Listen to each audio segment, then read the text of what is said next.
Hello guys, welcome to my add cook channel.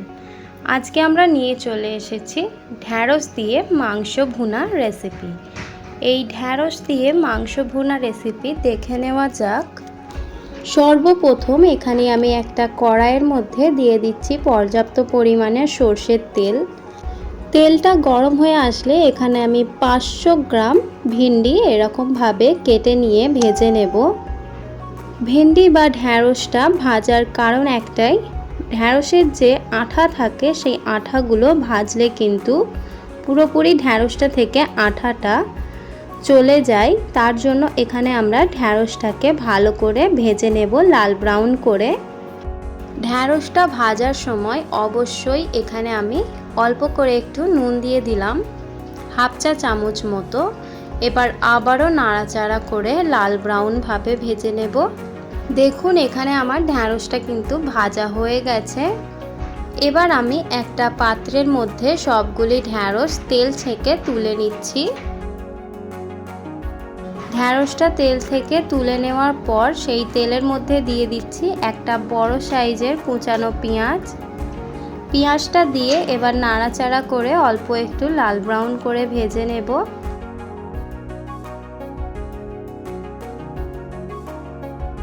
দেখুন এখানে কিন্তু পেঁয়াজটা অল্প একটু গলে এসেছে এবং লাল ব্রাউনও হয়ে এসেছে। এই পর্যায়ে দিয়ে দিচ্ছি পরিমাণ মতো মানে স্বাদ অনুযায়ী নুন। নুনটা আমরা আগেও ঢ্যাঁড়সে দিয়েছিলাম, এটা মাথায় রেখে আবারও এখানে নুন ইউজ করতে হবে। নুনটা দিয়ে দেওয়ার পর এবার ভালোভাবে নাড়াচাড়া করে নুনের সাথে পেঁয়াজটাকে মিক্স করে নেব। নুনটা মিক্স করা হয়ে গেলে দিয়ে দিচ্ছি কয়েকটি মশলা। দিয়ে দিলাম 1 চা চামচ গুঁড়ো হলদি, তারপর দিয়ে দিচ্ছি 1 চা চামচ গুঁড়ো লঙ্কা, তারপর দিয়ে দিচ্ছি 1 চা চামচ গুঁড়ো জিরে। এই সবগুলি মশলা দেওয়া হয়ে গেলে ভালোভাবে নাড়াচাড়া করে পেঁয়াজের সঙ্গে মিশিয়ে নেব, না হলে কিন্তু মশলাটা পুড়ে যেতে পারে। মশলাটা নাড়াচাড়া করা হয়ে গেলে এখানে আমি 1 চা চামচ দিয়ে দিচ্ছি আদা এবং রসুনের পেস্টটা দিয়ে এবার ভালোভাবে নাড়াচাড়া করে আবারও মিশিয়ে নেব। মেশাতে মেশাতে 2 থেকে 3 মিনিট পর দেখবেন পেঁয়াজ থেকে তেল বেরিয়ে আসছে। এই পর্যায়ে দিয়ে দিতে হবে আমাদের এরকম ছোট করে টুকরো করে রাখা মাংস। এখানে আমি গরুর মাংস ইউজ করেছি, আপনারা চাইলে খাসি বা মুরগি দুটোই দিতে পারেন। এবার মাংসটা দিয়ে ভালোভাবে নাড়াচাড়া করে পেঁয়াজের সাথে অল্প একটু কষিয়ে নেব 10 থেকে 15 মিনিটের মতো।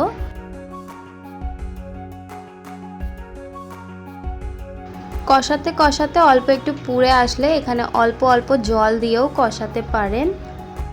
10 থেকে 15 মিনিট কষিয়ে নেওয়ার পর এবার আমরা অল্প একটু জল দিয়ে তারপর ঢাকা দিয়ে প্রায় 10 থেকে 15 মিনিট আবারও আমরা এটাকে সিদ্ধ হতে দেব মাংসটা। 10 মিনিট পর ঢাকনা খুললাম, দেখুন অনেকটাই ঝোল কিন্তু কমে এসেছে। এবার নাড়াচাড়া করে নেব যাতে নিচেটা পুড়ে না ধরে। দেখুন এখানে 3 থেকে 4 মিনিট নাড়াচাড়া করার পর কিন্তু এই মাংস থেকে তেল বেরিয়ে এসেছে। এই পর্যায়ে আমরা ভেজে রাখা ঢ্যাঁড়সটা দিয়ে দেব। ভেজে রাখা ঢ্যাঁড়সটা দিয়ে দেওয়ার পর এবার ভালোভাবে নাড়াচাড়া করে দুটোকেই কষিয়ে নেব।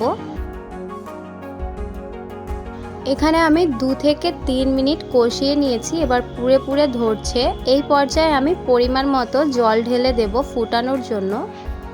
আমি এখানে অল্প করে একটু জল ঢেলে দিলাম, কারণ আমি এখানে অনেক কষেছি এবং মাংসগুলো অর্ধেক সিদ্ধ হয়ে গেছে, তাই অল্প একটু জল দিয়ে আরও একটু সিদ্ধ করার জন্য ফোটাতে দেব। জল দিয়ে এবার ভালোভাবে নাড়াচাড়া করে সমান করে দেব।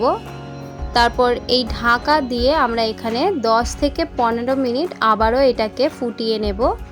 10 থেকে 15 মিনিট পর দেখুন ঢাকা খুললাম এবং কত সুন্দর আমাদের ঢ্যাঁড়সে এবং মাংসের ভুনা রেডি হয়ে গেছে। দেখুন তেল ছেড়ে দিয়েছে এবং জলটাও শুকিয়ে এসেছে।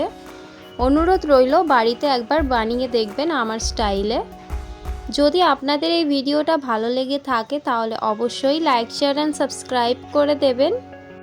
যদি আপনি আমার চ্যানেলে নতুন হয়ে থাকেন তাহলে অবশ্যই চ্যানেলটিকে সাবস্ক্রাইব করে আমার পাশে থাকবেন। দেখা হবে নেক্সট ভিডিওতে। আজকের এই ভিডিওটা দেখার জন্য অনেক অনেক ধন্যবাদ।